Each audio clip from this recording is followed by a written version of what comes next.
ఆకాశవాణి నిజామాబాద్ కేంద్రం. మీరు వింటున్నారు ఆకాశవాణి నిజామాబాద్ కేంద్రం అందిస్తున్న కార్యక్రమాలు.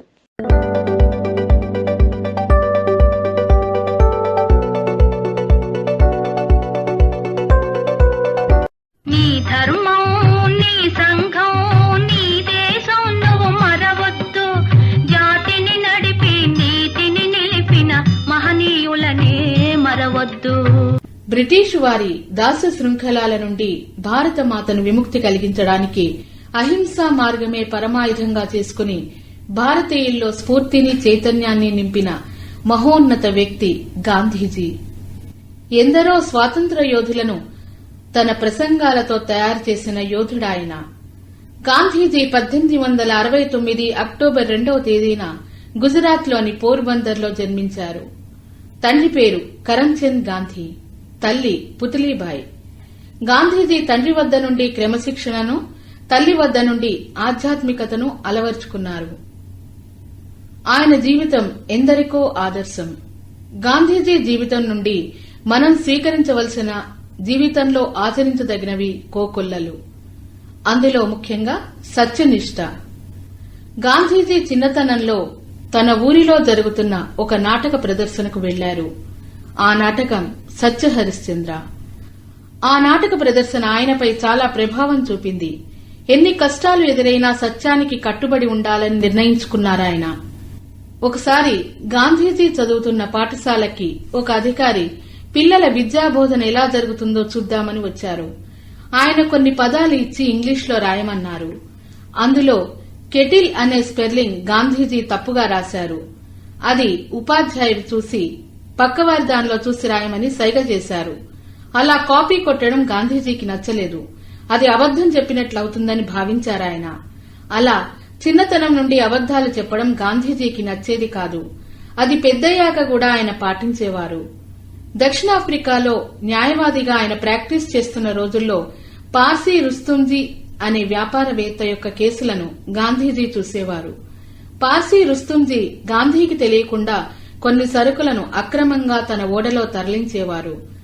అలా ఒకసారి కస్టమ్స్ అధికారికి పట్టుబడ్డారు. ఆ కేసు నుండి తనను బయటపడేయమని గాంధీజీ వద్దకు వచ్చారాయన. గాంధీజీ పార్సీ రుస్తుంజీ చేసింది తప్పు అని మందలించి కస్టమ్స్ అధికారి ముందు తప్పు ఒప్పుకోమని, ఇక ముందు అలా చేయనని ప్రమాణం చేయవలసిందిగా చెప్పారు. చివరికి పార్సీ రుస్తుంజీ అదే విధంగా చేశారు. ఆ అధికారి నిజం చెప్పినందుకు సంతోషించి జైలుకి పంపకుండా అపరాధ రుసుంతో వదిలిపెట్టారు. ఆ సమయంలో గాంధీజీ పార్సీ రుస్తుంజీతో ఇలా అన్నారు: ఒకవేళ జైలుకి వెళ్లాల్సి వస్తే అందుకు కాదు మీరు బాధపడవలసింది, తప్పు చేసినందుకు, అబద్దం ఆడినందుకు బాధపడాలి అన్నారు. అలా గాంధీజీ చిన్నతనంలో తీసుకున్న నిర్ణయాన్ని మధ్యలోనే వదిలేయకుండా జీవితాంతం పాటించారు. వారి సత్యనిష్టయే వారిని ఉన్నతంగా తీర్చిదిద్దింది.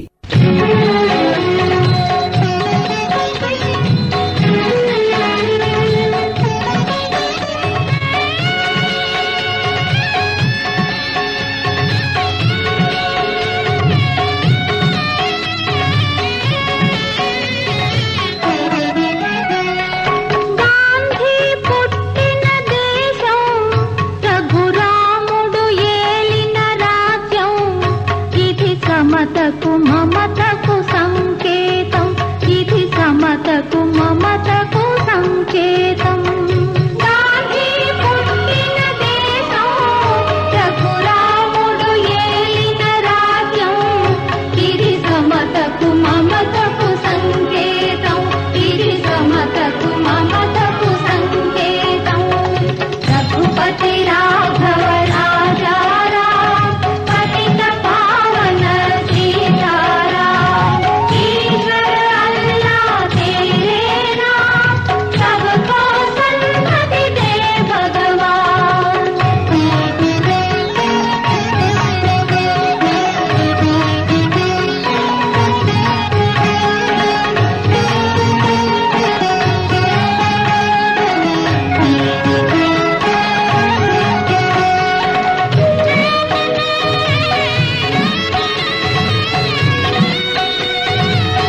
అలాగే క్రమశిక్షణకు మారుపేరు గాంధీజీ.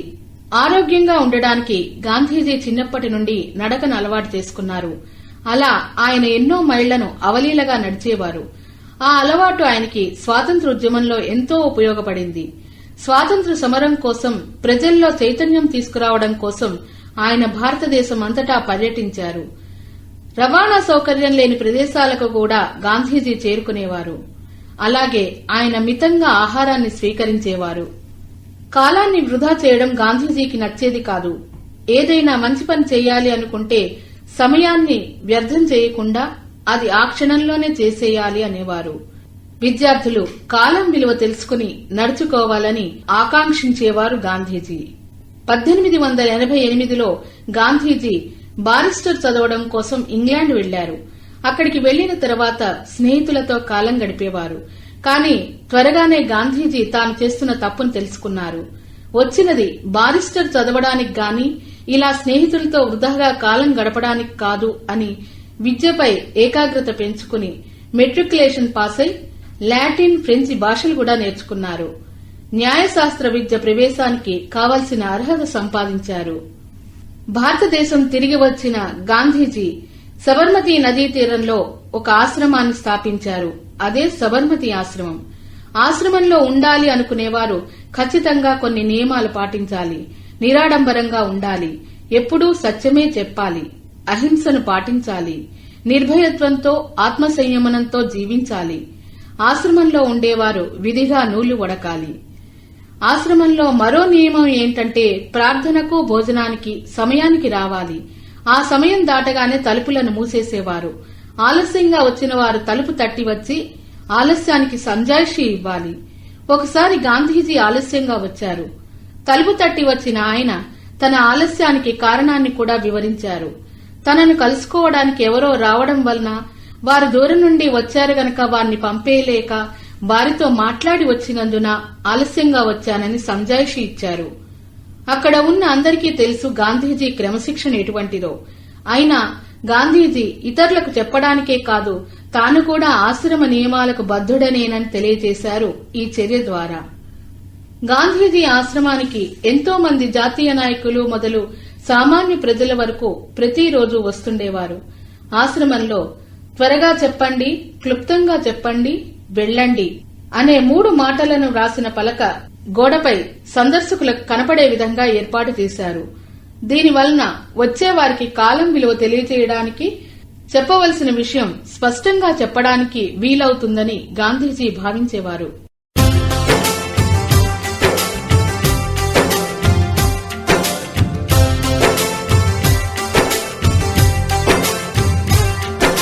శాంతి నికేతన గీతం ఇది సబర్మతి సంగీతం.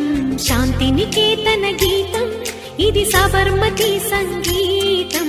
తాన్సేన్ రాగమిది, త్యాగరాజ గానమిది. ఓ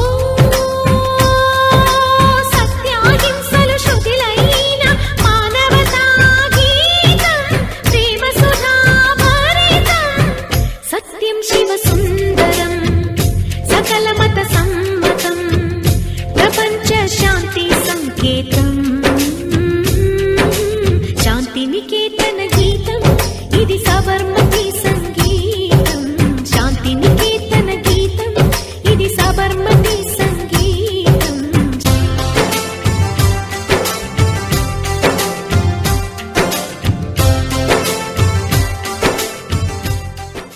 గాంధీజీ నుండి మనందరం స్వీకరించవలసిన మరో అంశం దృఢ సంకల్పం.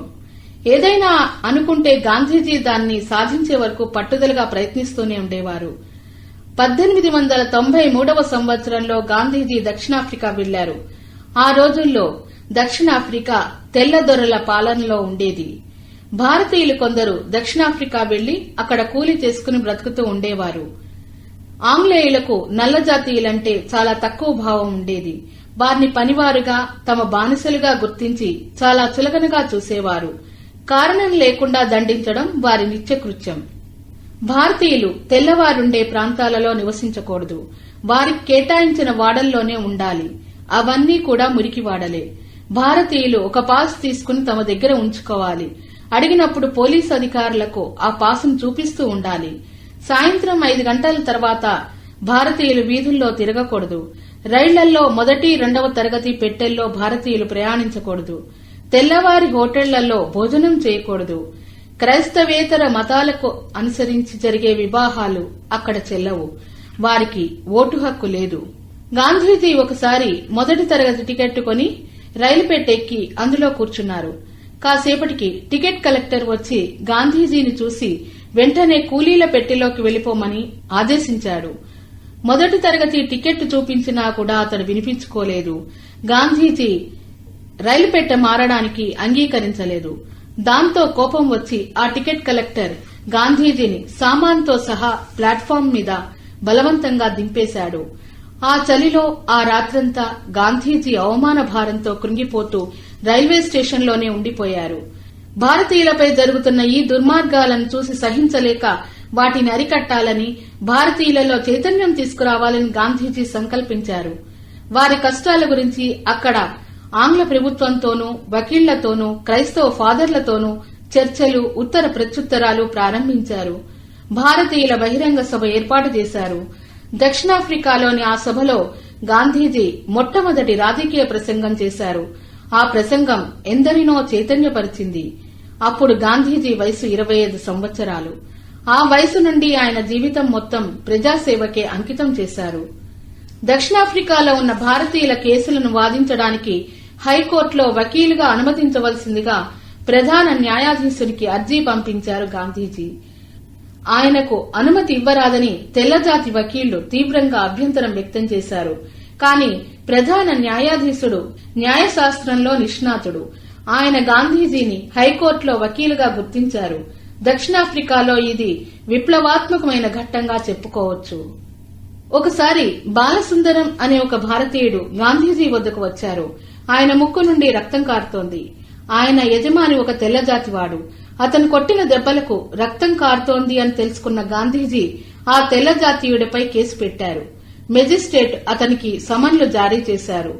దాంతో ఆ కేసుకి చాలా ప్రచారం వచ్చింది. తెల్లవాళ్ల చర్యలకు దక్షిణాఫ్రికాలో గాంధీజీ చూపించిన సత్యాగ్రహ పోరాటం ముమ్మరంగా సాగింది. భారతీయులలో గొప్ప చైతన్యం వచ్చింది.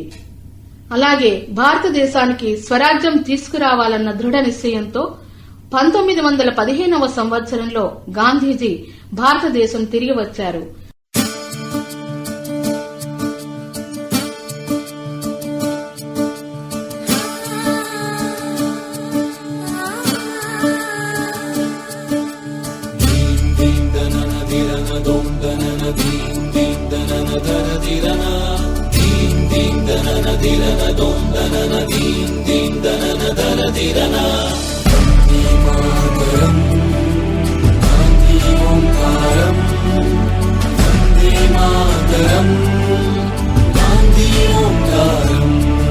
ఓ బాపు నువ్వే రావాలి, నీ సాయం మళ్ళీ కావాలి.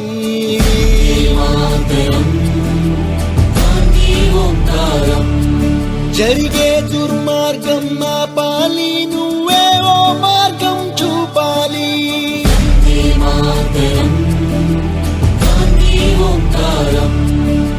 కళ్ళ జోడుతో చేతి కర్రతో కదిలేవో సత్యాగ్రహం, కదిలేవో సత్యాగ్రహం. వెండి కొండల శిరసు పండిన యువకుల మించిన సాహసం, యువకుల మించిన సాహసం. పక్కపలచని బాబు గుండెలో ఆసేతు హిమాచలం, దిక్కున రాల్లో ఉప్పొంగే స్వాతంత్ర రక్త గంగాజలం. సత్య మార్గముల పరమ తిప్పని స్వరాజ్య దీక్షా మానసం. అతడంటే గడగడ వణికింది ఆంగ్లేయుల సింహాసనం.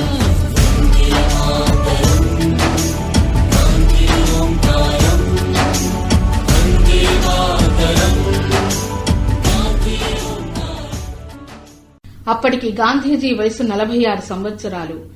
మన దేశాన్ని బ్రిటిష్ వారు ఆక్రమించుకుని పాలిస్తున్నారు. వారి పాలనలో దేశ ప్రజలు బానిసలుగా బ్రతుకుతున్నారు. వారి లాభాల కోసం మన కుటీర పరిశ్రమలను దివాలా తీయించారు. వ్యవసాయాన్ని కుంటుపడేలా చేశారు. మన సంపదను ఇంగ్లాండ్కు తరలించుకుపోయారు.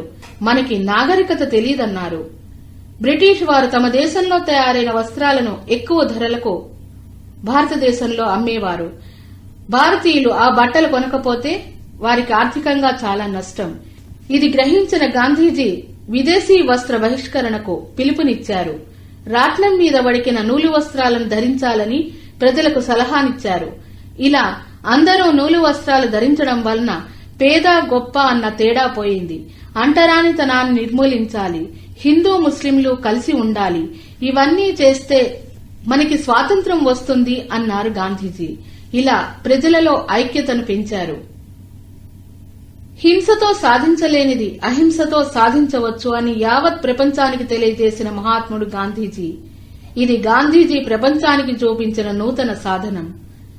శారీరక హింసయే కాదు, మానసిక హింస కూడా పాపమే అని ప్రవచించారు.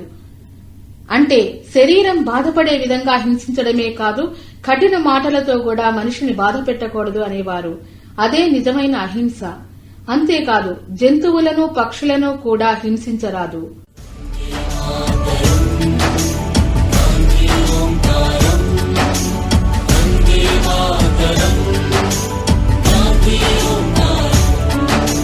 చాకు పిస్టల్ కొడవలి గొడ్డలి ఎందుకు హింసా సాయుధం, ఎందుకు హింసా సాయుధం? ఆవేశం కోపం ద్వేషం కాదు, చిరునవ్వే మన ఆయుధం, చిరునవ్వే మన ఆయుధం. సాటి మనిషిపై ప్రేమేగా మన మాతృభూమికి గౌరవం. మానవతే మనకెన్నడు చెరగని అందమన్న గాంధీజం.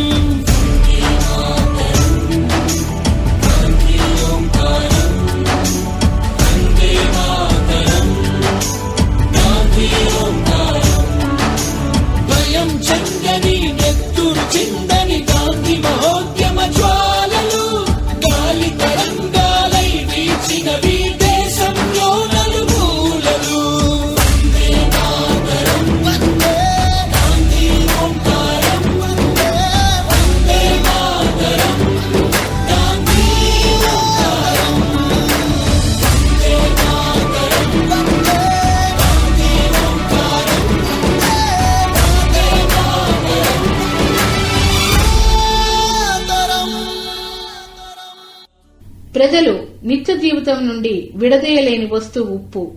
దేశంలో ఎక్కువగా దొరుకుతుంది, చౌకగా దొరుకుతుంది. అటువంటి ఉప్పును మనం తయారు చేయరాదని నిషేధిస్తూ బ్రిటిష్ ప్రభుత్వం చట్టం చేసింది. మనం ఉప్పు తయారు చేస్తే వాళ్లు అమ్మే ఉప్పును కొనం, అది వారికి నష్టం. ఉప్పు తయారు చేయడం తమ హక్కని గాంధీజీ అన్నారు. సత్యాగ్రహ సమరానికి ఉప్పును సాధనంగా ఎంచుకున్నారు. ఉప్పు చట్టాన్ని ఉల్లంఘించమని ప్రజలకు పిలుపునిచ్చారు. దీనికి ఉప్పు సత్యాగ్రహం అని పేరు పెట్టారు. గుజరాత్లోని సముద్రం ఒడ్డున దండి గ్రామం ఉంది. ఆ గ్రామంలో సత్యాగ్రహం చేయడానికి గాంధీజీ బృందం సబర్మతి ఆశ్రమం నుండి దండి యాత్ర మొదలుపెట్టింది. వేలాది మంది ప్రజలు కాలినడకన వచ్చి యాత్రలో కలిశారు. అక్కడ గాంధీజీ ముందుగా తయారైన ఉప్పును చేతుల్లోకి తీసుకుని శాసనోల్లంఘన చేశారు. బ్రిటిష్ పోలీసులు గాంధీజీని చితకబాది చేతిలో ఉన్న ఉప్పును వదిలిపెట్టమని కోరారు. గాంధీజీ నిరాకరించారు. చేతులు తెగిపడినా సరే, కానీ నా చేతిలో ఉన్న ఉప్పును మాత్రం వదిలిపెట్టను అని బదులిచ్చారు గాంధీజీ. నాయకులందరినీ జైళ్లలో పెట్టినా బ్రిటిష్ ప్రభుత్వానికి ఉద్యమాన్ని నియంత్రించడం సాధ్యం కాలేదు. గాంధీజీ తలపెట్టిన సత్యాగ్రహ పోరాటం ముందు బ్రిటిష్ ప్రభుత్వం తలవంచింది. గత్యంతరం లేక ప్రజలు ఉప్పు తయారు చేసుకోవచ్చని ప్రకటించింది ప్రభుత్వం. స్వరాజ్య స్థాపన కోసం అంటరానితన నిర్మూలన, కులమతాల సామరస్యం, మద్యపాన నిషేధం, ప్రాథమిక విద్యా విధానం, మహిళాభ్యుదయం, గ్రామీణ పరిశ్రమల అభివృద్ది మొదలైన నిర్మాణాత్మకమైన కార్యక్రమాలు పటిష్టంగా అమలు కావాలని గాంధీజీ కలలుగనేవారు. ఎప్పుడూ ఏదో ఒక కార్యక్రమాన్ని తీసుకుని ప్రజల మధ్యకు వెళ్లి ఆచరణలో పెట్టేవారు. మన ప్రధాని నరేంద్ర మోదీ గారు ప్రారంభించిన స్వచ్ఛ భారత్ కి స్ఫూర్తి గాంధీజీనే. ఇలా ప్రజల్లో చైతన్యాన్ని నింపి 1947 ఆగస్టు 15వ తేదీన భారత మాతను బ్రిటిష్ వారి దాస్య శృంఖలాల నుండి తప్పించి స్వరాజ్యాన్ని స్థాపించారు.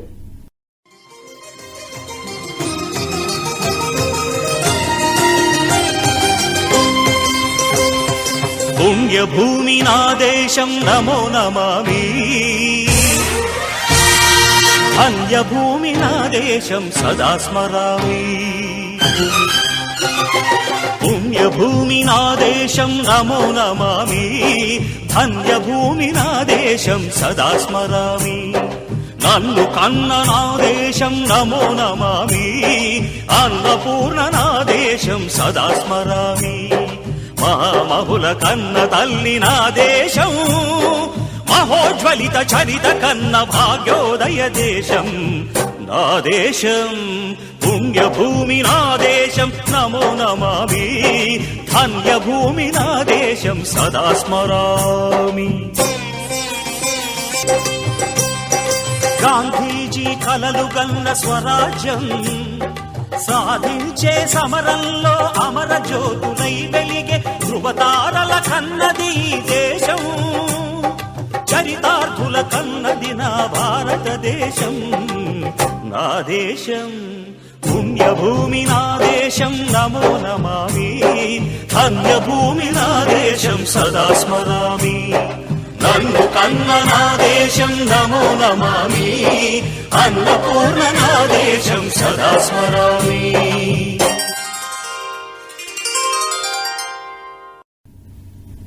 అది 1948వ సంవత్సరం జనవరి నెల 30వ తేదీ. సమయం సాయంత్రం 4 గంటలు. సాయంకాల ప్రార్థన కోసం న్యూఢిల్లీలోని బిర్లా భవనం బయట వేలాది మంది ప్రజలు గాంధీజీ కోసం ఎదురుచూస్తున్నారు. దైవ ప్రార్థన కోసం మహాత్ముడు ఇరువురు మనవరాళ్లైన ఆబా గాంధీ, మను గాంధీల భుజాల మీద 2 చేతులు ఆనించి భగవంతుని ధ్యానంలో లీనమై ముందుకు నడుస్తున్నారు.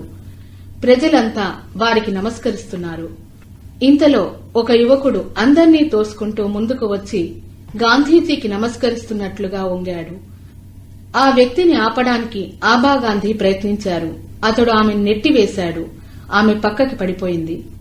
మహాత్ముడికి 2 అడుగుల దూరంలో నిలబడి నాథూరాం గాడ్సే అనే ఆ వ్యక్తి పిస్తోలు తీసి 3 సార్లు పేల్చాడు. అంతే. హే రామ్ అంటూ గాంధీజీ నేల కొరిగిపోయారు. ప్రపంచం అంతా ఆ మహాత్ముని హత్యా వార్త దావానంలా వ్యాపించిపోయింది. దేశ ప్రధాని జవహర్ లాల్ నెహ్రూ, సర్దార్ వల్లభాయ్ పటేల్ వంటి దేశ నాయకులంతా బిర్లా భవనం చేరుకున్నారు. ఢిల్లీ వీధులన్నీ జనంతో నిండిపోయాయి. కుల, మత, ప్రాంతీయ భేదాలను మర్చి కోట్ల మంది ప్రజలు ఒక ఆప్తుణ్ణి కోల్పోయినట్లుగా భావించి దుఃఖసాగరంలో మునిగిపోయారు. భారతదేశ ప్రజల్నే కాక ప్రపంచవ్యాప్తంగా చిన్న పెద్ద తేడా లేకుండా ప్రతి ఒక్కరినీ బాధించింది మహాత్ముని మరణం. ఇతరుల కోసం జీవించడంలో ఉన్న గొప్పదనం ఇదే. మామూలు మనిషిగా జీవితాన్ని ఆరంభించి ఆత్మవిశ్వాసంతో, స్వయం కృషితో, అంకిత భావంతో, పరోపకార బుద్ధితో మహాత్ముడిగా ఎదిగిన గాంధీజీ మనందరికీ ఆదర్శం. వారు ఆచరించి ప్రవచించిన సమున్నత విలువలను సాధించుటకు కృషి చేయడమే ఆ మహాత్ముడికి మనమిచ్చే నిజమైన నివాళి. रघुपति राघव राजा राम पतित पावन सीताराम। रघुपति राघव राजा राम पतित पावन सीताराम। सीताराम सीताराम भज प्यारे तू सीताराम।